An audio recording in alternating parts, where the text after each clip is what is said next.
TrekCulture's back with the ups and the downs. It's another review with lots of opinions and the Easter eggs too. Why are we singing? Apologies, the most confounding thing. We appear to be singing, most unusual, so peculiar.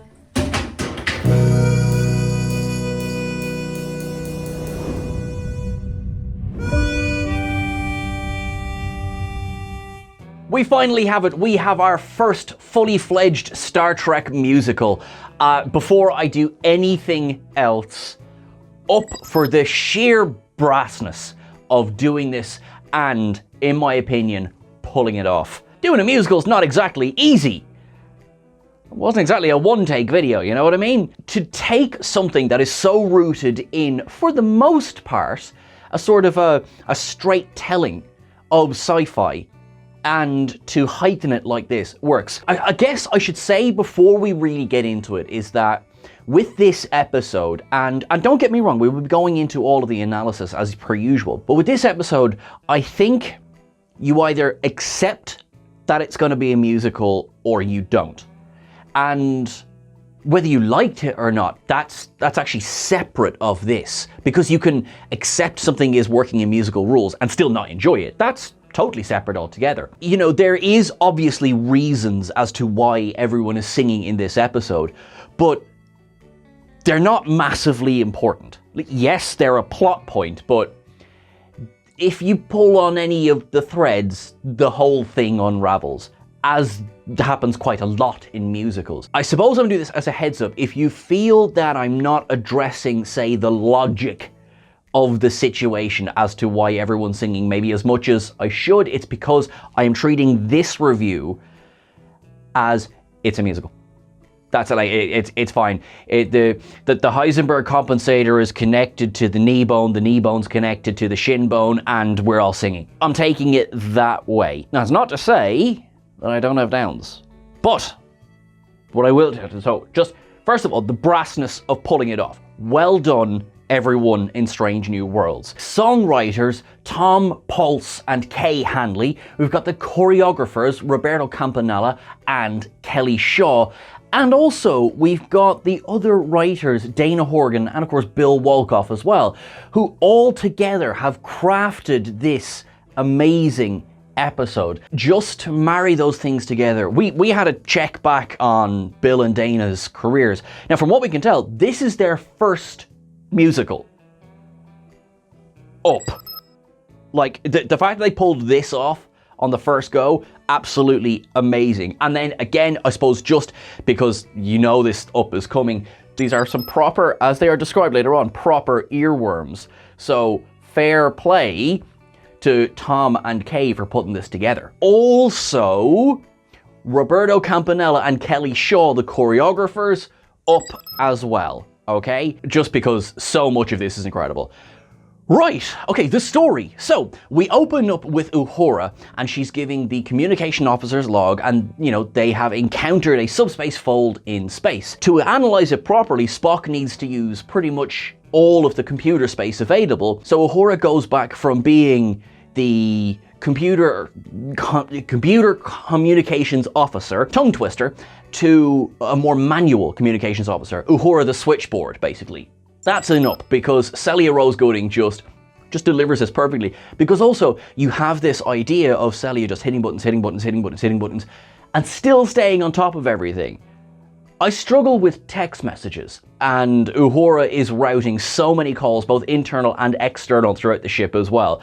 It was a great fun scene, and also to remind us all just how good Uhura is at her job. We also set the stage as well that Chapel is waiting to hear about a fellowship with Roger Corby. Now that's another up from me, because I like that Corby wasn't just a throwaway line earlier in the season, because as we know, Chapel and Corby have a future ahead of them. Good news, depending on what way you look at it, that yes, Chapel has got her fellowship with Corby. This is brilliant.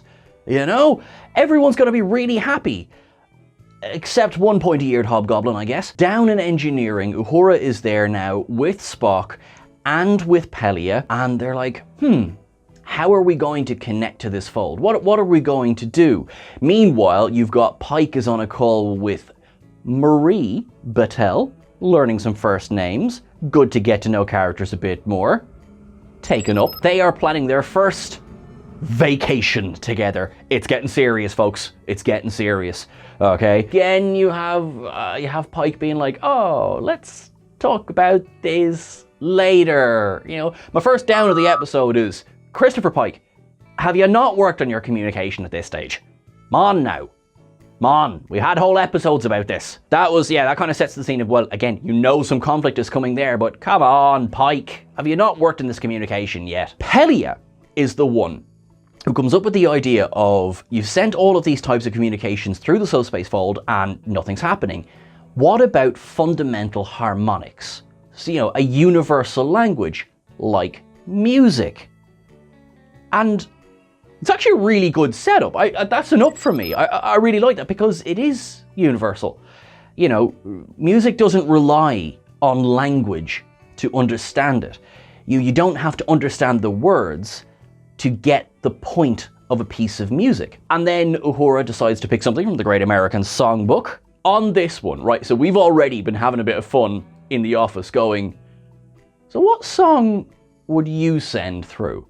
And I want to extend this to everyone. Using the hashtag #AskTrekCulture, I want you to let us know what your choice of song to send into the Subspace fold would have been, and we will discuss them on the podcast on Tuesday. Hashtag #AskTrekCulture with your choice of song.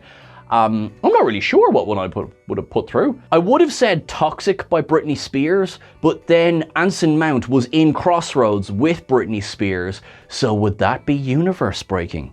Wibbly wobbly. They transmit their song and suddenly we get a shockwave going through the Enterprise. I'm like, oh, Jeannie Mac now. Oh, what could be? And Pike's wondering what's going on, and Uhura is going to find out. And sorry, is that singing? Bok, taken up, gets the opening notes of this musical, and we get our first song, Status Report, and I mean, it's glorious. I love this song so much. It sets the scene beautifully. You have everyone varying from very disturbed and surprised to kind of having a bit of a good time, really. And I really like the fact that there's so much of a difference. I love as well that we have a guest who has appeared on the Enterprise for this scene. And this is, of course, Kirk. Paul Wesley returns. What an episode to return in. This is the first time that La'an and Kirk will have seen each other since Lost in Translation, but the stakes are much lower here. Everyone is, gonna have a good time. Kirk is there to shadow Una, to kind of get the ropes to becoming a first officer, and La'an has to security screen him. But of course, Una picks up straight away that La'an's a little more, shall we say, nervous than usual. An energy that's making her sweat. This was in the trailer, and I love how Una and La'an have really come together as friends again after the whole thing with the trial and the augment. So first of all, up for the two of them together. And then, I love the way Christina Chong plays it in this scene. Especially Kirk arrives, and he's very friendly, and she's like, right, okay, it's good to go, and she walks in the wrong direction. Up. Because it doesn't make her foolish. It's not at the expense of La'an. It's about really highlighting the heightened emotions, sort of a theme of the episode. This, of course, ensures that Kirk will be on the bridge as everyone is singing, and we get our first big number of the episode, and it is just, oh, yeah. However, Ortegas is at the helm. This is my realm. Down. You're teasing us at this point, Strange New Worlds. It's like, oh, here's a moment of Ortegas. Ripped away. We're not getting that Ortegas episode, are we? There's only one episode left. So, yeah. Spoiler, that's Ortegas's pretty much her song for the episode is she's at the helm. She flies the ship, and we get it. So, yeah. I'm pretty sure you can guess what the next up is going to be. Bum, ba, bum. I love the simplicity. After the credits stop rolling and you just get, they're all sitting in the ready room, Pike's just like, well, that happened. There's no panic stations. At this stage, it's not like, oh my God, everything is, dreadful. Oh my God, it's all over the place. There's none of that. Everyone is kind of like, okay, so musical. And we get a brilliant reference that is getting it up. Right, quick little context to this one. In terms of a show doing a musical, where it wouldn't have been a musical before, still, 21 or so years later, the benchmark is Buffy the Vampire Slayer's Once More with Feeling, their musical episode from the 6th season. It was an enormous gamble, and still is. I mean, this episode of Strange New Worlds is a gamble. And the fact that they pulled it off as well as they did has inspired shows to do that since. Probably led to the eventual greenlighting of shows like Glee and Nashville and, shows that are very musical based. What you have here is Star Trek, which is not traditionally a musical by any means, doing a musical episode and then allowing the characters to know they're in a musical. That's the other thing. That's, again, Once More with Feeling, everyone was aware, we're singing and this is strange. As opposed to, again, let me take Glee for example, suddenly you would break into song, but no one would notice, or it wouldn't break the flow. A bit like High School Musical as well, of course, from the Disney series. So this owes a lot to Once More with Feeling.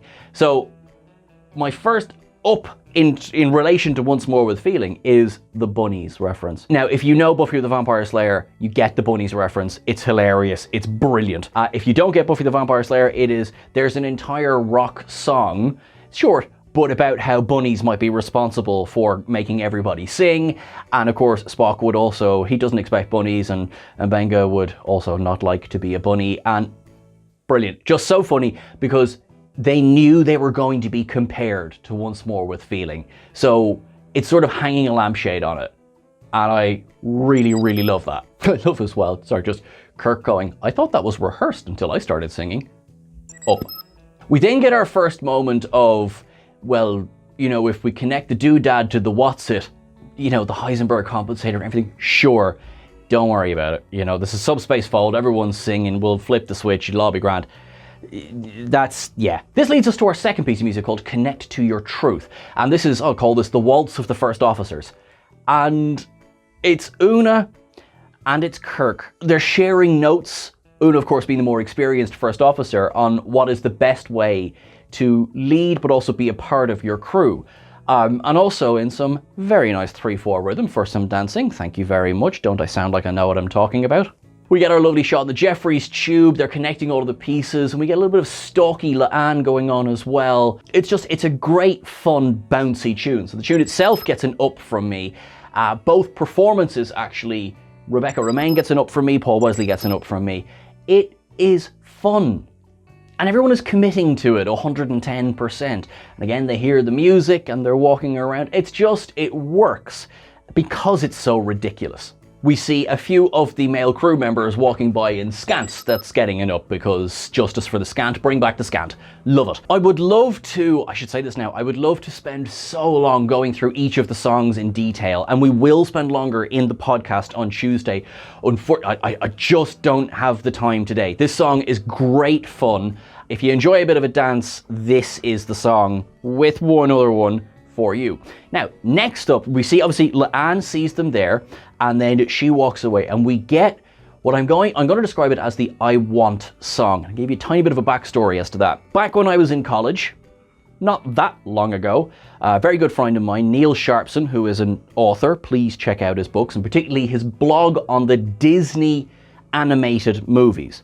So he had a daughter, and he would show this daughter all of these films in sequence, and eventually, of course, you get to the musicals, and he started to notice that a lot of these musicals have the I Want song. It's the big tune that sort of sets out what the character is looking for. In The Little Mermaid, you've got Part of Your World, Hunchback of Notre Dame, you've got Heaven's Light, Lion King, you've got the Can't Wait Till Dad Dies, Just Can't Wait to Be King. That's Leanne's song now. So it's actually called How Would That Feel? And it's about how her solitude isn't working for her anymore, and she needs to change her paradigm. Now, absolutely that's an up. And Christina Chong herself is an incredible singer, but yes, that is an absolute up. Not only, the song itself, but also Christina Chong's voice is just fantastic, so that deserves an up. I want to phrase this correctly. She nails Cryface so well. She's one of two characters, two performers in this episode that nail Cryface. Because crying is hard, because once the tear rolls down the cheek, that's it. It's game over. You have lost control, and therefore, you are the emotional, character, whatever. The watery eyes, without the tear going down the cheek, is bloody hard. It's not something I've ever achieved, I can tell you that right now. It's a hard performance to do, and Christina Chong absolutely nails it. She's just on the edge of revealing, and this is to herself, let alone anyone else. We see the return of the watch from tomorrow and tomorrow and tomorrow. She is the only one who remembers, and it's all very, very emotional, because the simple existence of Kirk in her world at this point is a reminder of what she's lost, which is something I will come back to in more detail now in a moment. The doodad and the what's it plan doesn't work, unfortunately. We do, however, get the introduction of Sam Kirk in this episode, which I'm very happy about. But suddenly the Cayuga is trying to hail the Enterprise, and we get our next tune, which is Private Conversation, taken up.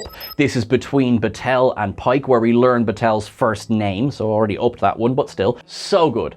Just the pair of them. This is an example of, please bear with me, I am not about to criticize anyone's singing voice. Have you heard mine? You can tell that they were clever in how they showcased these performers' voices. Both of these people, they can hold a tune, but they don't belabor them with, right, you're going to get the big solo in this scene, and that gives us that brilliant, Pike falling to his knees on the bridge before Leanne hangs up the call. Like, it's brilliant. Like, the whole scene, that's an up as well. Absolutely so much fun, and it still advances the plot. You're like, Batel knows Pike's not been 100% honest. She needs private conversation, where it's more private than the bridge of the Enterprise. But of course, that's like, okie dokie, we shouldn't be seeing this.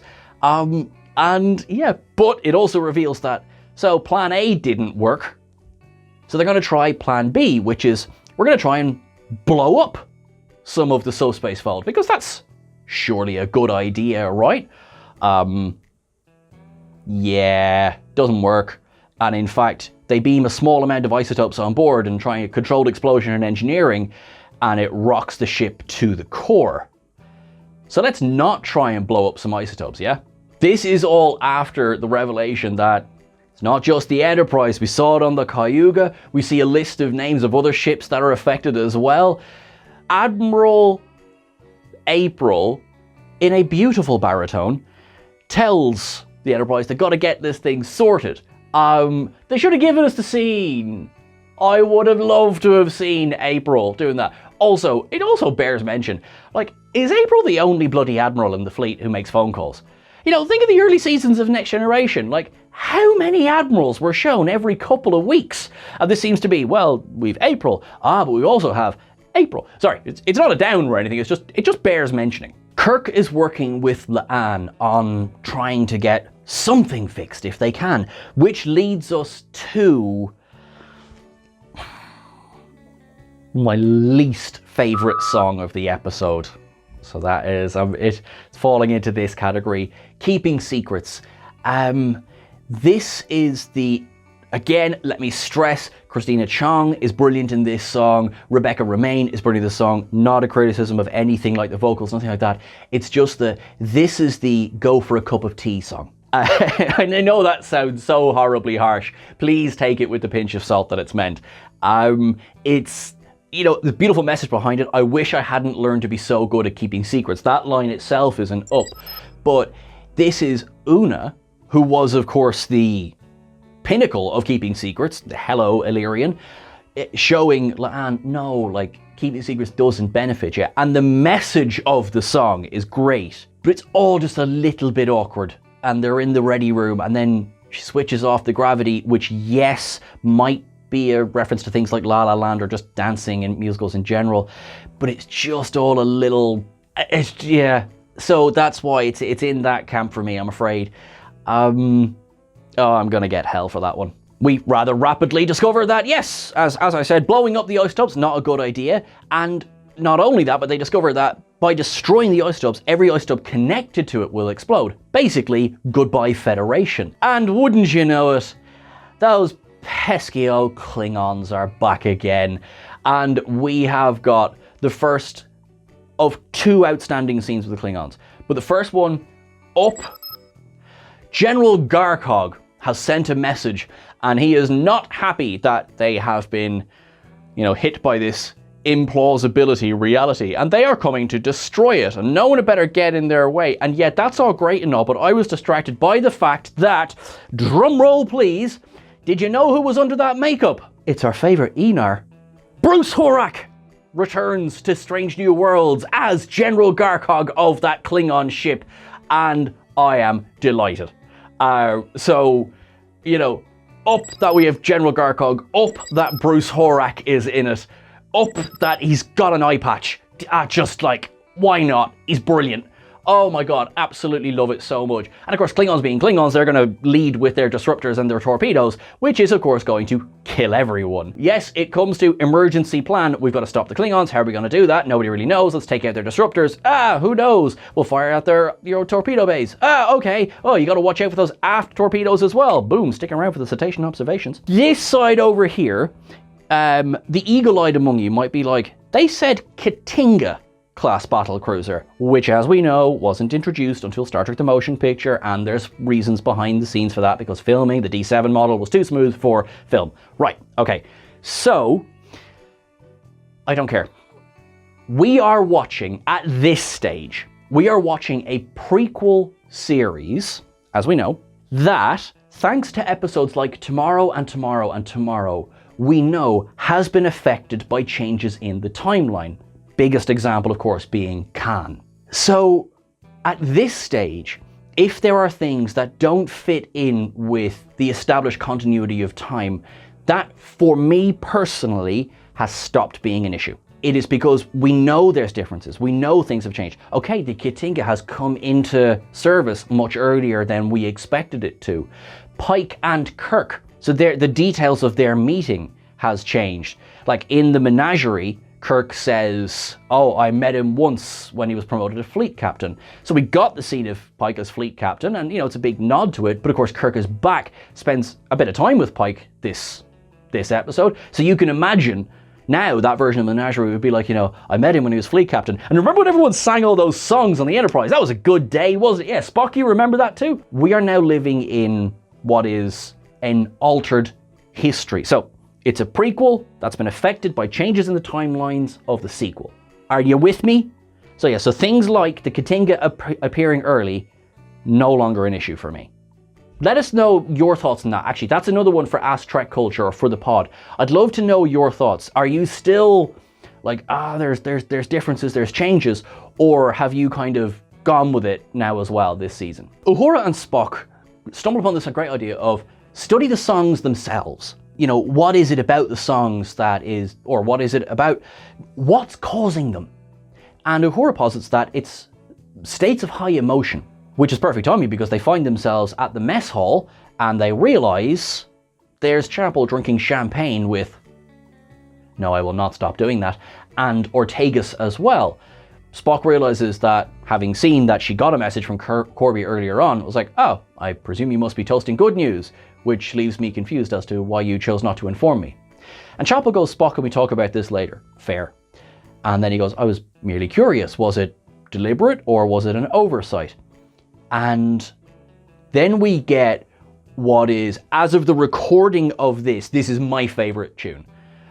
Chapel's I'm Ready. So taken up for the song itself, taken up Jess Bush for singing the song, which is brilliant, taken up for the choreography of this scene, taken up for Sam Kirk and Uhura and Ortegas and everyone else in this scene.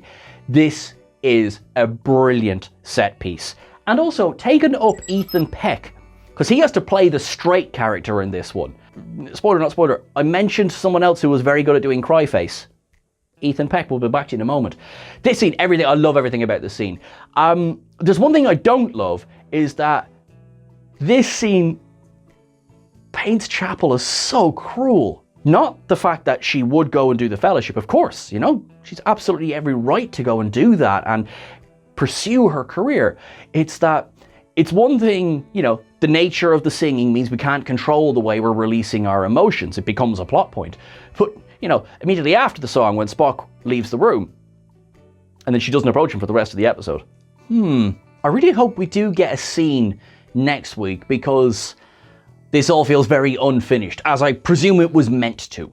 Next up, we cut to a scene where La'an tells Kirk about what happened earlier on this season.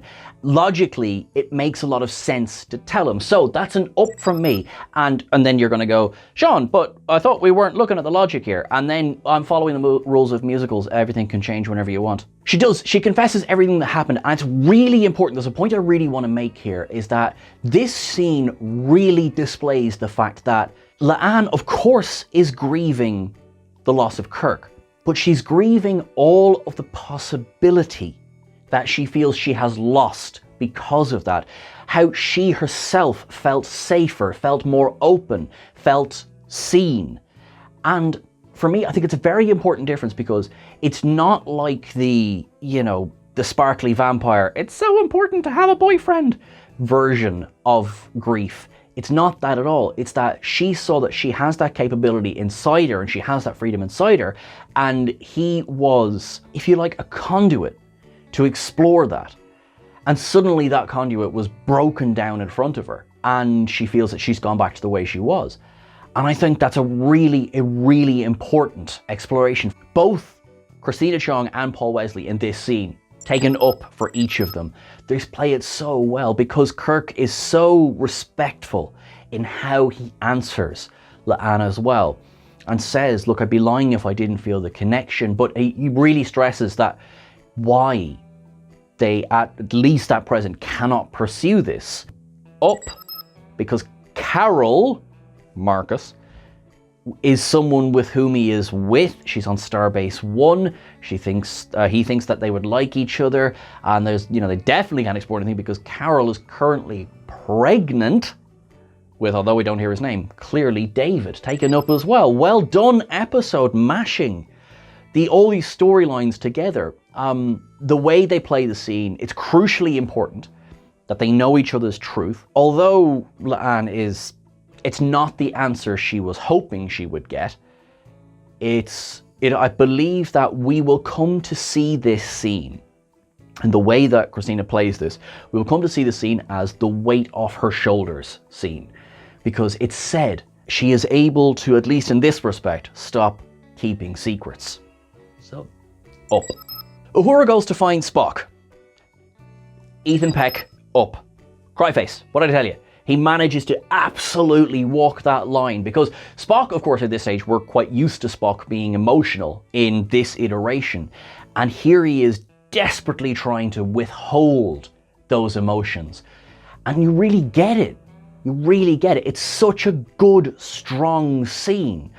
Ethan Peck is fantastic. And then we get, so this song is currently Chris's favorite song, I'm the X. It's so good. I got real notes of, like, in that opening line, I was really reminded of the late great Chris Cornell.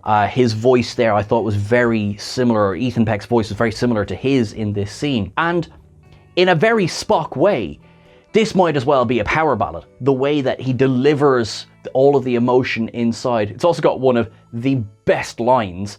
I solve Y with my computations, and then I can't figure out why I'm the X. We love an algebra joke. Taken up. And of course it does reveal Spock going, I thought we were feeling the same thing. I won't make that mistake again. So in season 2 overall, we see this development of Spock emotionally, and also this move toward the colder Spock that we would come to know, which makes me a little bit sad, because I quite like this emotional version of Spock. I'm a bit of a Spock fan. Can't you tell? I do see it, you know, like Some changes in the timeline I'm fine with, but let's not fundamentally change too much of an establishing character. Or do. It's a musical. Go on. Let's go nuts. We then get what I feel now, I mean, this is all subject to change because, change it, but what I feel now is the most beautiful song in the piece, which is Keep Us Connected. Massive up, Celia Rose Gooding, taken up. It's a solo piece, and she's singing about how is she better unaccompanied, taken up. Of course, you get this another reference to Uhura losing her family, but it's done in, yes, of course, there's sadness, don't get me wrong, but it's done not in such a way of, hammering home the sadness she feels. It's the bittersweet feeling of that was the first leaving, and now, I keep everyone else connected, but who am I connected to? She is the communications officer. She is the one, she is the glue who keeps everyone together. And I just, oh my God, I thought this was gorgeous. Plus, I really want to sing on that set. Engineering, particularly in this episode, that's an up from me as well, because I thought it looked great, and I thought where better a place on the Enterprise to deliver those big notes. And then there's the growing realization as she sees what the pattern is that she has to discover and, make work to solve this issue of the musical. And that moment, that smile that Celia delivers, that Uhura shows us, is, I just got this warm feeling. We already had Bruce Horak in the episode, so it's just great to have a reference again to Hemmer. Go on, take it up. Yet another scene in the Ready Room, and they're logicking their way to doing a big ensemble grand finale. I mean, it's a musical. We knew there was going to be a big grand finale. And I love that technically they did. They logicked their way into it. The way they decide to do that is that Uhura is going to inspire everyone to an emotional pitch where they will break into song. That's sort of the trigger. Initially, she's like, oh, I can't do that. And Pike, in just one of those lovely Pike moments, just like, you're pretty much the only one that can. There's just this, you connect us all. So much about connection. So Pike sends out a shipwide hail, and he says, crew of the Enterprise, we haven't been acting very much like a crew. So I'm going to turn you over to the voice of the Enterprise.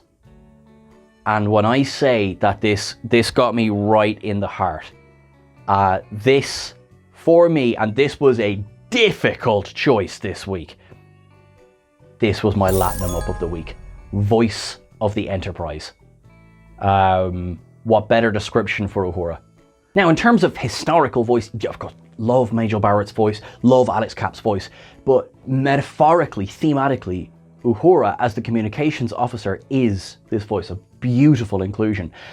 And Uhura starts to inspire everyone, and she delivers a beautiful reminder. Think of the odds of all of us being here together on the Enterprise at this time. Improbable? The odds are high. And yet here we all are.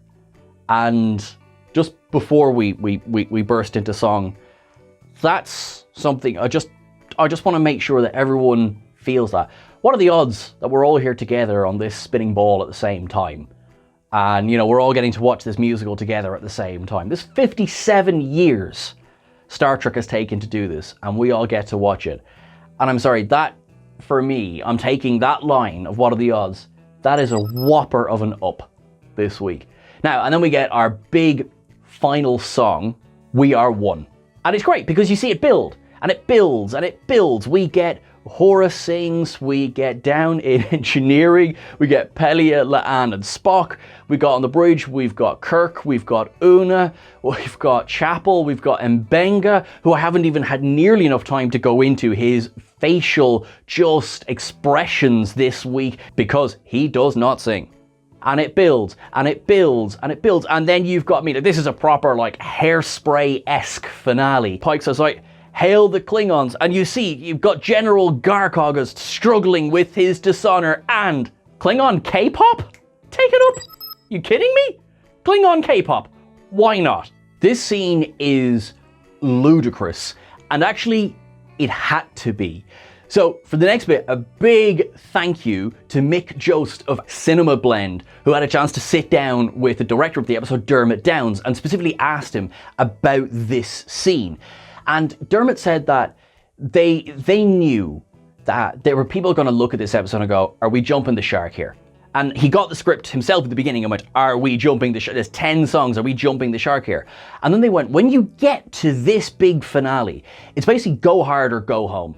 It was always going to be this super short little scene. And he said, we're going to do K-pop because this is basically a battle of the bands at this point.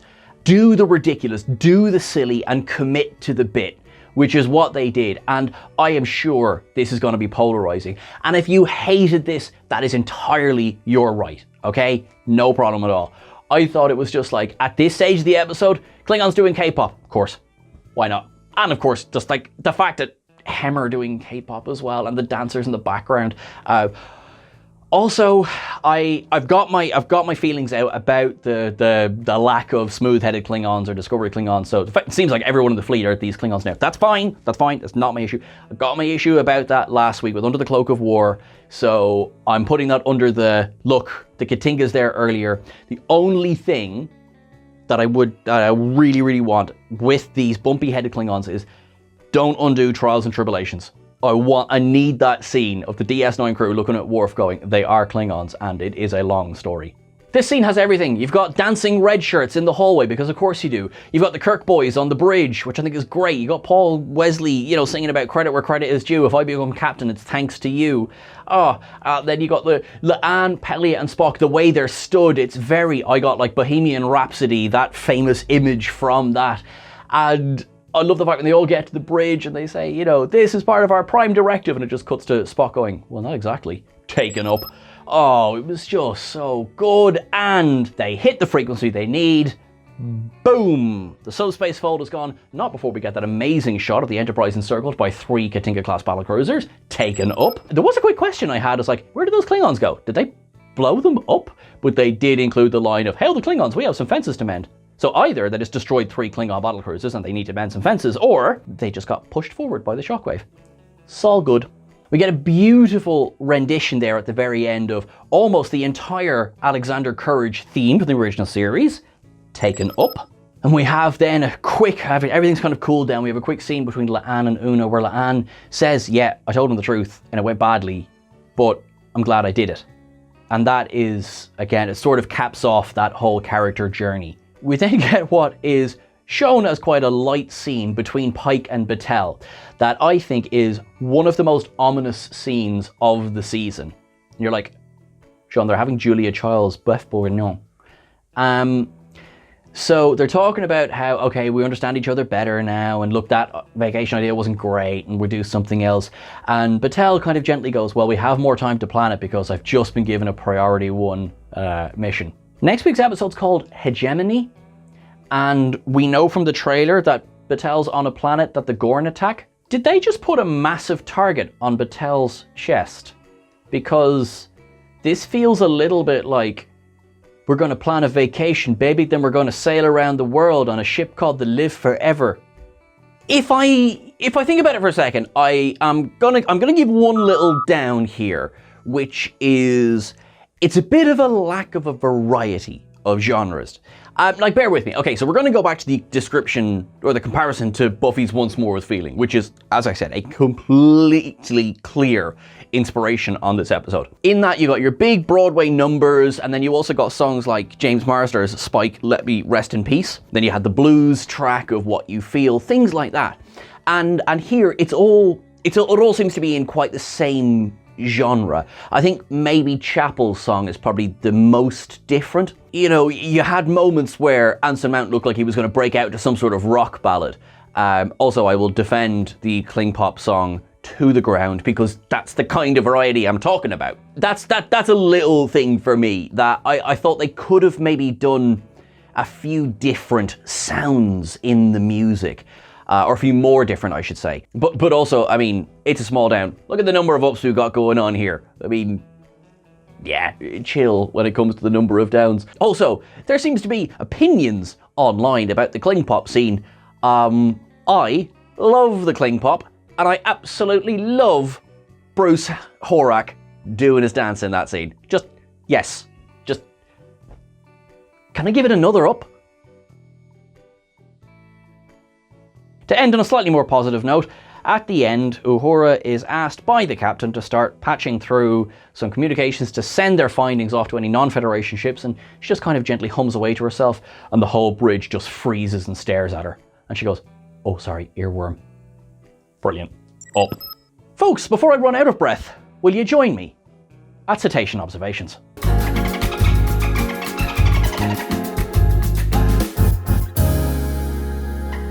Obviously, there was lots of little bits throughout the episode, but let me just fly through them nice and quickly. We got Roger Corby, the fact that he was the Louis Pasteur of archaeological medicine, which is how Spock described him exactly in the original series episode, What Are Little Girls Made Of? We have the return of the Scant, of course. We also have then the reference to bunnies once more with feeling from Buffy the Vampire Slayer. We got the Heisenberg compensator, which of course is part of the transporter, the doodad and the whatnot.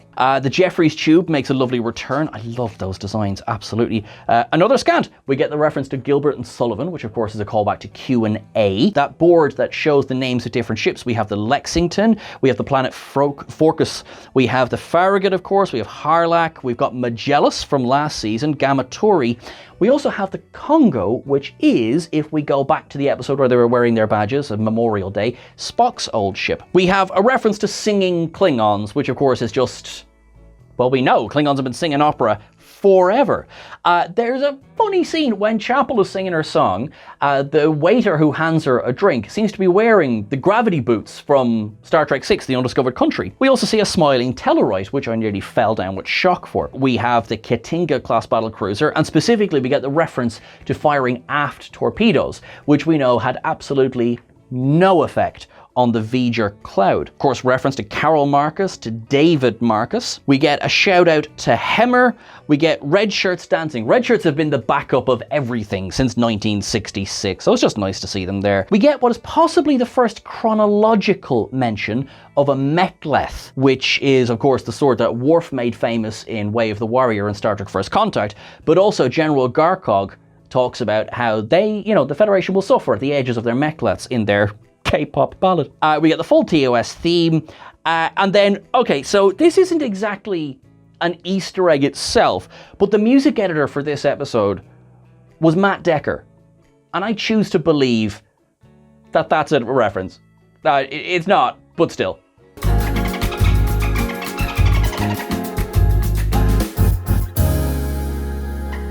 There it is, folks. I hope you enjoyed it. I hope you had a good time. Look, shows that take chances are the shows that, in my opinion, have a bit of longevity. And with everything as uncertain as it is as of the recording of this episode about the future of Trek in general, I like the idea that it's swinging for the fences. What do you think? Let us know. Use hashtag #AskTrekCulture and we'll check out your questions on the podcast. Let us know in the comments below. Let us know over on the various socials. Twitter @TrekCulture, Instagram @TrekCultureYT. I'm @Seán Ferrick on the various socials. @EditChrisEdit over on Twitter and Instagram as well. Folks, we've one episode left in the season. Unreal. One episode. I mean, what are we going to do? I hope that you will join us next week for our finale for this season. Then we get a little bit of a break before we go into Lower Decks. But before anything else, I hope you live long and prosper. To our friends across the world, look after yourself and lead with love, lead with friendship. And please don't make me sing again. Our friends in Ukraine, Slava Ukrainia, everyone, we will see you next week. Thank you so much. You are wonderful. Thanks.